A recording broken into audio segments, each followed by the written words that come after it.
you about today are these 3 books, plus a new novel I've just written that I'm relieved to say is getting great notices. 3 books about Canadians under fire. Because a few years ago, I knew that the 60th anniversary of the D-Day invasion was coming up. Do you all know about D-Day, the invasion that led to the end of Adolf Hitler? Well, most Canadians don't know about it, and 6 or 7 years ago I read in the newspaper that they'd done a survey and they asked people, have you ever heard of Juno Beach? 98% of people in this country in those days had never heard of Juno Beach. And then they said, do you know what D-Day was? Well, a few more people knew about D-Day because they'd seen Saving Private Ryan or some of those American movies that tell us all about how the Americans won World War II. Which, of course, they did without any help from anybody else. But at any rate, I decided that since so few Canadians knew about what our soldiers did in World War II, that I would go to Normandy with my nephew, who was quite young but was a good photographer. And we went all around Normandy and we saw where the Canadians landed and where the Americans landed and the British and so forth. And we were staying at a bed and breakfast. And I remember going down to breakfast and there was an English couple and an American couple sitting at the breakfast table. And I introduced myself and I said, I'm from Canada and we're here, we're going to do a book about what the Canadians did on D-Day. And there was an English woman at the table and she said, oh, I didn't know Canada was in the war. I said, excuse me? She said, does Canada have its own army? And I said, yes, we do. Matter of fact, the Canadians got further inland on D-Day than anybody else. She said, oh, well, that's nice. Maybe you should do a book about it. And then there was an American sitting at the table as well. And of course he said, oh, yeah, but you guys were just like part of England or something, weren't you? Back then, you were just like part of England. And I said, no, we weren't just part of England, as you so eloquently put it. We were an independent country, and we chose to go to war. And by the way, we were in the war for 6 years, and you were only in it for 3. He said, oh, yeah. So at any rate, I thought, well, isn't that great? Nobody in Canada seems to know about what our soldiers did. And outside of Canada, they don't even think we have an army. So maybe it's time I did this book. So I wrote on Juno Beach, and to my surprise, you guys actually liked it. It was actually quite a popular book. Then I said to the publisher, Scholastic, well, look, the 90th anniversary of Vimy Ridge, which is the greatest Canadian victory of World War I, is coming up. Why don't I do a book about that? And they said yes, and it worked. Then I was giving a talk in Comox, BC, and a veteran who'd served at Dieppe came to the talk. And I asked him to stand up and say a few words, and what he said was so touching and so moving, I thought I'd better do a book about Dieppe, even though it's a tragic, terrible story. Vimy, our great victory of World War I, Dieppe, our greatest defeat of World War II. They call it the bloodiest 9 hours in Canadian military history. So that's why I call the book Canada's Darkest Day of World War II. Now, we don't have a lot of time. Oh, and then Scholastic said to me after I did the Dieppe book, we're starting a new novel series for boys.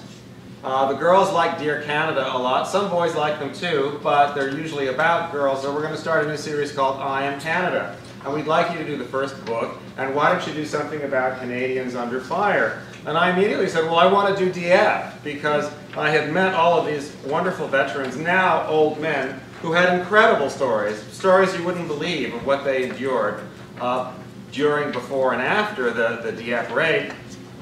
So I wrote Prisoner of Dieppe, which is my brand new book, and if we have time, I'll read from it. If not, I'll just tell you about it. So what I'm going to try and do is tell you about 75 years of history in about 45 minutes.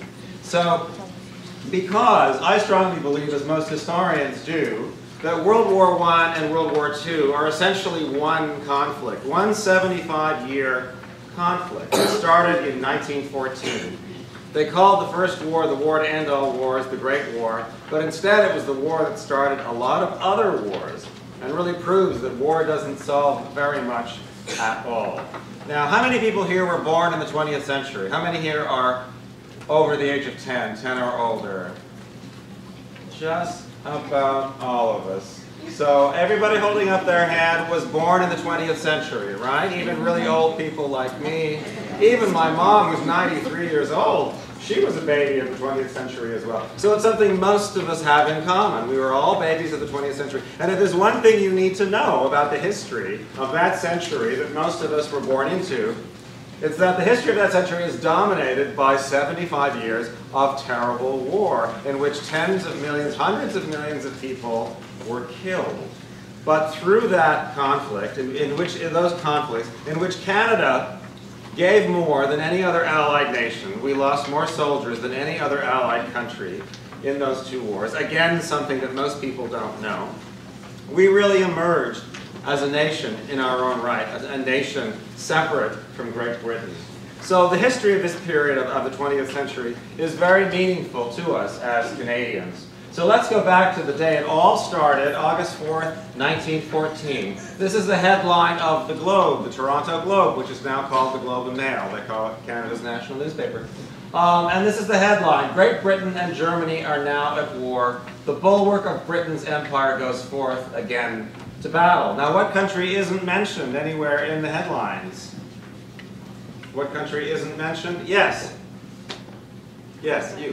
Canada? Canada, that's right. And why don't they mention Canada in the headlines? Well, they do now. Well, I'll tell you because we're short of time. It's because we were part of the British Empire. We were a dominion of the British Empire. The moment Great Britain declared war, we were at war as well. A German submarine could have attacked Halifax or something the very next day if they had chosen to, because we were officially at war. We had no choice back then. But what we did have a choice in was how many men we would send to help the empire, to fight in Europe. Now, most Canadians, even though we had no choice in it, were thrilled about the idea of going to war. The day war was declared, that evening it was like Halloween. There was fireworks, people stormed out into the streets, parades broke out, people sang God Save the King, Rule Britannia, patriotic songs. As one veteran said, it was just like a fever. And all across Canada, there were young men, some of them not much older than some of you here, 18, 19, 20 years old. They'd left school, they were working on the family farm, they were in little towns, they were bored. And here was a chance they could go to London, they could go to Paris, they could go to army camp with all their buddies and fire a rifle. They got to wear a uniform that the girls thought was pretty hot. They got paid $1 a day, that was a lot of money back then. So hey, this sounded fantastic. And all the newspapers said, the war will be over by Christmas. We'll give them a licking and then we'll come home. So they thought, wow, better get down to the recruiting station, down to the armories and sign up while there's still time.